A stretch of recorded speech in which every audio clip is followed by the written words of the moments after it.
এটা বলতে গেলে আসলে আমি নিজেকে ধরে রাখতে পারি না। ইসলামের ইতিহাসের সবচাইতে মর্মান্তিক যুদ্ধ হচ্ছে মুতার যুদ্ধ, সবচেয়ে মর্মান্তিক। বদর, উহুদ, খন্দক, খায়বার যত যুদ্ধ আছে এগুলো যুদ্ধ অনেক বড় মাপের। মুতার যুদ্ধের প্রেক্ষাপট এবং সিচুয়েশনটা সম্পূর্ণ ডিফারেন্ট ছিল। এখানে আপনাদেরকে আমি 3 জন শ্রেষ্ঠ বীরের মহাকাব্য শোনাচ্ছি। কয়জন? 3 জন শ্রেষ্ঠ বীর পুরুষের মহাকাব্য। নবী সাল্লাল্লাহু আলাইহি ওয়াসাল্লাম একজন সাহাবীকে পাঠালেন, তার নাম হচ্ছে হারিস বিন উবাইদা। কি নাম বলেন? হারিস বিন উবাইদা, তুমি এই চিঠিটা নিয়ে যাও। এটা তো মদিনা রাষ্ট্র কায়েম হওয়ার পরের কথা, একদম নবম হিজরতের 8ম বছরের দিকের কথা আর কি। তখন ততদিন হুদাইবিয়ার সন্ধিও হয়ে গেছে এবং কাজা উমরা আদায় হয়ে গেছে এবং খায়বার যুদ্ধ জয় হয়ে গেছে। খায়বারের পরের কথা এটা আর কি, যে হারিস বিন উবাইদা তুমি এই চিঠিটা নিয়ে যাও, ওই রোমকদের কাছে যাবা। তখন তো সুপার পাওয়ার 2টা, রোমানরা এবং পার্সিয়ানরা। তো এখনকার ওই যে এই কন্টিনেন্টের ন্যাটো আর ওই কন্টিনেন্টের চায়না রাশিয়ার মতো আর কি, যেতে পারতেছে। তো সে গেল ওখানে। সুরাহবিল আল গাসানি একজন শাসক ছিলেন ওইখানকার সিরিয়ার। তো সে ওই চিঠিটা দেখে বলতেছে যে আচ্ছা ঠিক আছে, বসো, দেখি কি করা যায়। চিঠিতে লিখে আছে ইসলাম কবুল করেন, আল্লাহ পাক শান্তি বর্ষণ করবেন, আসলিম তাসলিম। ওই যে নবী সাল্লাল্লাহু আলাইহি ওয়াসাল্লাম চিঠি আছে না একটা রাষ্ট্রপ্রধানদের কাছে, তো সে চিঠি পড়ে উদ্ধত আচরণ। আমি এখানকার আমির, আমাকে ওই মক্কার মেষপালকরা চিঠি পাঠায়, ভাবতে এরকম। তো কে চিঠি নিয়ে আসছে? যে হারিস বিন উবাইদা। আচ্ছা, ওকে বসাও। হারিস বিন উবাইদা রাদিয়াল্লাহু আনহুকে, রাষ্ট্রদূত কিন্তু তিনি, রাষ্ট্রদূতকে তারা নির্মমভাবে হত্যা করলো। কথা বুঝতে পারছেন? এবার নবী সাল্লাল্লাহু আলাইহি ওয়াসাল্লামের কাছে খবর যখন আসছে রাষ্ট্রদূতকে হত্যা করেছে, আমার সাহাবীকে। কয়জন সাহাবীকে হত্যা করেছে? 10 জন, 20 জন, 100 জন না একজন সাহাবীকে হত্যা করার প্রতিশোধ নেওয়ার জন্য নবী সাল্লাল্লাহু আলাইহি ওয়াসাল্লাম 3000 বাহিনীর একটা জিহাদি কাফেলা তৈরি করলেন। 3000 বাহিনী কাফেলায় তিনি নিজে নেতৃত্ব না দিয়ে বললেন যে এই কাফেলার নেতৃত্ব দিবে আমার প্রিয় ভাজন, তাকে তার পালক পুত্র বলা হতো এক সময়, যায়েদ ইবনে হারেসা রাদিয়াল্লাহু আনহু। কোন যায়েদ? তায়েফের সফরের সঙ্গী, তায়েফের সফরের একজন সাহাবী তার সাথে ছিল, তার নাম যায়েদ ইবনে হারেসা। যখন তায়েফবাসী নবীজিকে মারছিলেন, যায়েদ ইবনে হারেসা রাদিয়াল্লাহু আনহু তার বুক দিয়ে নবীকে জড়ায় ধরেছিলেন যে আমার গায়ে আঘাত লাগুক, তার গায়ে না লাগুক। এই সাহাবী যায়েদ ইবনে হারেসা রাদিয়াল্লাহু, তাকে পতাকা দিয়ে বললেন এই মোতার যুদ্ধের আমির হচ্ছে যায়েদ ইবনে হারেসা। যদি যায়েদ ইবনে হারেসা শহীদ হয় তাহলে পতাকা বহন করবে জাফর ইবনে আবি তালেব, আমার চাচাতো ভাই। কোন জাফর? যিনি আবিসিনিয়ায় গিয়েছিলেন মুসলিমদেরকে নিয়ে হিজরত করতে, মনে আছে? যিনি বাদশাহ নাজাশির সামনে কোরআন তেলাওয়াত করার, সূরা মারিয়াম তেলাওয়াত করার কারণে বাদশাহ নাজাশির চোখ দিয়ে দরদর করে পানি পড়তে শুরু করেছে। ওই বাদশাহ নাজাশিও পরে ইসলাম কবুল করেছে, আলহামদুলিল্লাহ।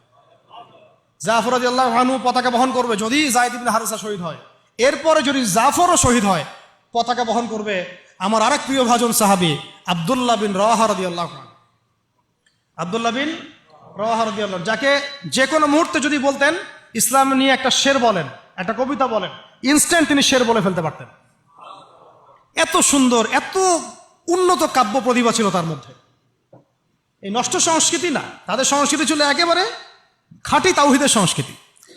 এমনকি কাবা তাওয়াফ করছেন যিনি, তখন কাবা তাওয়াফ করছেন বিদায় কাজা উমরা আদায় করার সময় নবীর সামনে সামনে তিনি ঘুরছেন এবং আবৃত্তি করছিলেন একটা কবিতা কাফেরদেরকে আঘাত করার জন্য। এই কাফেররা দেখো, তোমরা যাকে বের করে দিয়েছিলে তিনি আজকে সসম্মানে এখানে ঘুরতেছে। ওমর রাদিয়াল্লাহু আনহু বলছিলেন যে কাবা তাওয়াফ করার সময় তুমি এগুলো বলছো? নবীজি বলেন ওকে ছেড়ে দাও, সে এমন বাক্য তিলাওয়াত করতেছে, এমন বাক্য সে চয়ন করেছে যেগুলো কাফের অন্তরে বর্ষার চাইতেও বেশি বিদ্ধ হচ্ছে, তাকে বলতে দাও। এই হলো আব্দুল্লাহ বিন রাওয়াহা রাদিয়াল্লাহু আনহু, নবীজির অত্যন্ত প্রিয় ভাজন সাহাবী। আব্দুল্লাহ বিন রাওয়াহা যদি শহীদ হয় তাহলে তোমরা তোমাদের মধ্য থেকে একজনকে আমির নিযুক্ত করে নিও।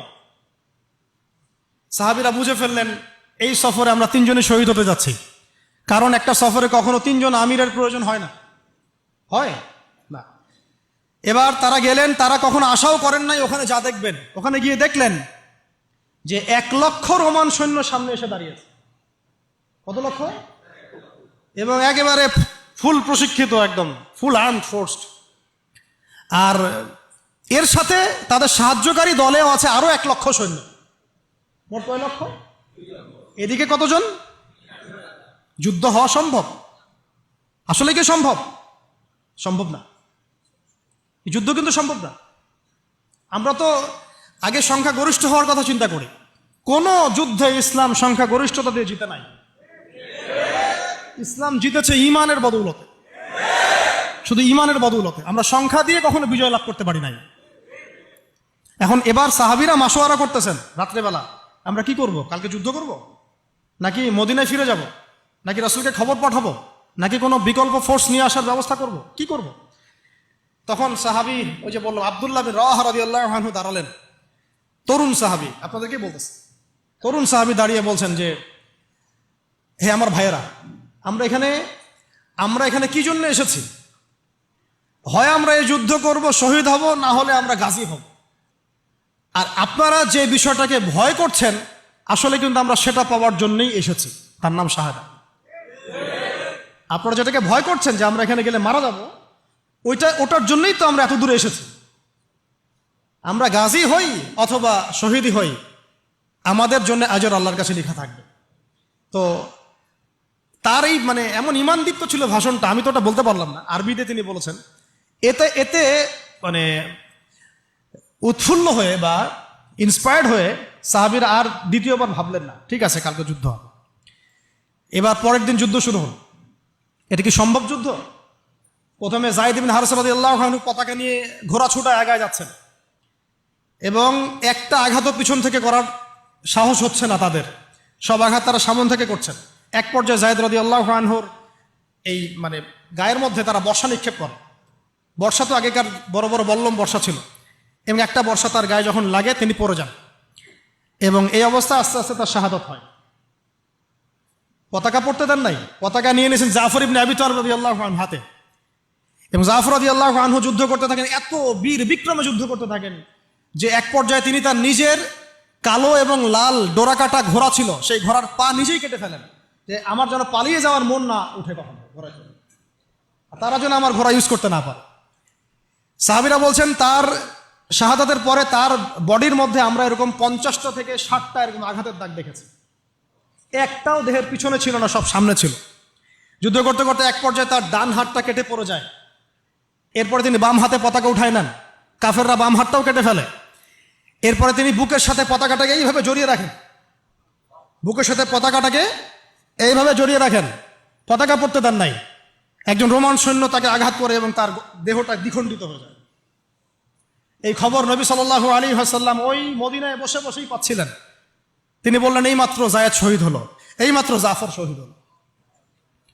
একটু তিনি কান্নার ভাব চলে আসলো। একটু পরে নবীজি হেসে দিলেন। সাহাবীরা বলছেন, আপনি হাসছেন কেন ইয়া রাসূলুল্লাহ? তিনি বলছেন যে জাফর এর ডান হাত প্রথমে কেটে গেছে, তারপর বাম হাত কেটে গেছে। আল্লাহ রাব্বুল আলামিন তাকে এই দুইটা কাটা হাতের বিনিময়ে জান্নাতে দুইটা বড় বড় পাখা দিয়েছে।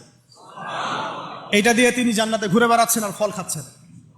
তার নাম হয়ে গেল জাফর আত-তাইয়ার, জাফর আত-তাইয়ার, পাখাওয়ালা। এরপরে পতাকা হাতে নিলেন সেই আব্দুল্লাহ বিন রাওয়াহা রাদিয়াল্লাহু আনহু। তিনিও তো বীর বিক্রমে যুদ্ধ করতে লাগলেন। এক পর্যায়ে তিনি একটু কান্না করেছিলেন। সাহাবীরা বলছেন, আপনি কি ভয় কান্না করতেছেন? জি না, আমি ভয় কান্না করছি না, বরং কোরআনের একটা আয়াত আমার মাথায় আসছে বলে আমি কান্না করছি।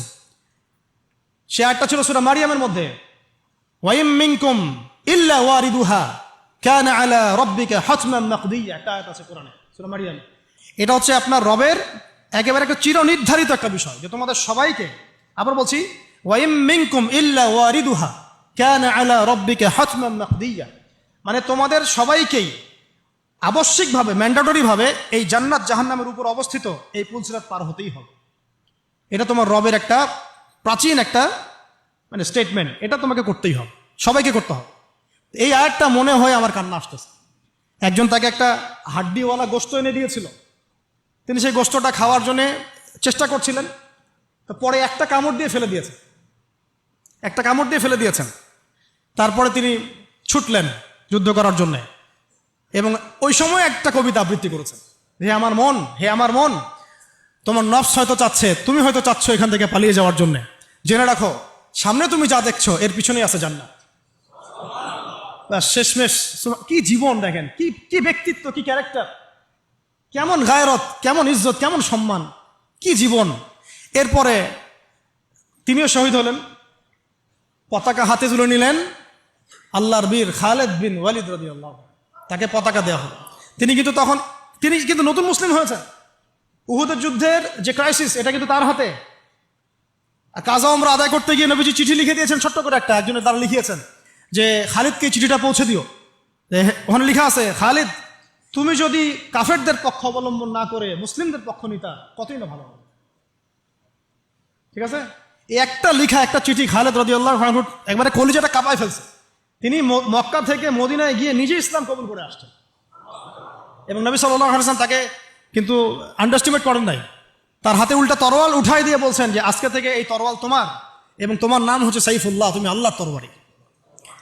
এরপর থেকে তিনি প্রায় 80-90টা যুদ্ধ করেছেন, সবগুলোতে জয়লাভ করেছেন। মাশাআল্লাহ। ওই খালিদ রাদিয়াল্লাহু আনহু পতাকা তুলে নেন মোতার যুদ্ধে। তারপরে সিরাতের মধ্যে আসছে, তিনি বলছেন নিজের ভাষায় যে ওই দিন আমার হাতে 9টা তরোয়াল ভেঙে গেছে। যুদ্ধ করতে করতে করতে করতে ওই দিন আমার হাতে 9টা তরোয়াল ভেঙে গেছে। তিনি ছিলেন যুদ্ধ কৌশলে অত্যন্ত পারদর্শী, হুটে হাটে কোনো কাজ করতেন, অনেক পারদর্শী। তিনি ডানের সৈন্যকে বামে নিয়ে আসছেন, বামেরটাকে ডানে নিয়ে গেছেন, সামনেটাকে পিছনে নিয়ে আসছেন, পিছনেটাকে সামনে নিয়েছেন। বর্ষা যারা ছিল তাদেরকে পিছনে নিয়ে আসছেন, তীরন্দাজদেরকে সামনে দিয়েছেন, মানে ওদেরকে ভেবাচাকা খাওয়াই দিয়েছেন যে ওরা মনে করতেছে এরা মনে হয় অনেক, হ্যাঁ এরা মনে হয় আরো বিকল্প ফোর্স নিয়ে আসছে মনে হয়। তো ওরা আস্তে আস্তে পিছনের দিকে যাওয়া শুরু করতেছে, আর এদিকে মুসলিমরা একটু একটু করে সেফ জোনে আসার চেষ্টা করতেছে পিছনের দিকে। ওরা ভাবতেছে পিছনের সামনে যদি আগাই, হয়তো পিছন থেকে ওরা আরো সৈন্য নিয়ে আসছে, আমাদেরকে আক্রমণ করবে। এই আল্লাহ পাক ভয় চাপাই দিলেন, এরা পালায় চলে গেল। 3000 সৈন্য নিয়ে 2 লক্ষ সৈন্যকে পরাজিত করা হয়েছে। খালিদ রাদিয়াল্লাহু আনহু বললেন আমার হাতে সেই দিন 9টা তরোয়াল ভেঙেছে, আর শেষমেশ ছোট্ট একটা ইয়েমেনি চাকু দিয়ে আমি যুদ্ধ করেছি। তাহলে চিন্তা করেন কত কাফের মারা গেছে। আর মুসলিমদের মধ্যে মাত্র 12 জন সাহাবী শহীদ হয়েছে। মাত্র 12 জনকে তারা মারতে পারছে, বাকিদেরকে মারতে পারেনি। এইগুলো হচ্ছে মহাকাব্য, জাজল্যমান মহাকাব্য, যেগুলো আমাদের এই প্রজন্মকে জানানো উচিত এবং আপনাদের মাথায় থাকা উচিত। প্রত্যেকটা সংগ্রাম, প্রত্যেকটা বিপ্লব, প্রত্যেকটা অভ্যুত্থানের পিছনে যেন থাকে আল্লাহর সন্তুষ্টি, আল্লাহর দিন কায়েমের চেষ্টা, আল্লাহর দিনের খেদমতের চেষ্টা এবং ইনসাফ প্রতিষ্ঠার চেষ্টা, এবং জালেমের বিরুদ্ধে আমাদের অবস্থান সবসময় শক্ত থাকবে ইনশাআল্লাহ।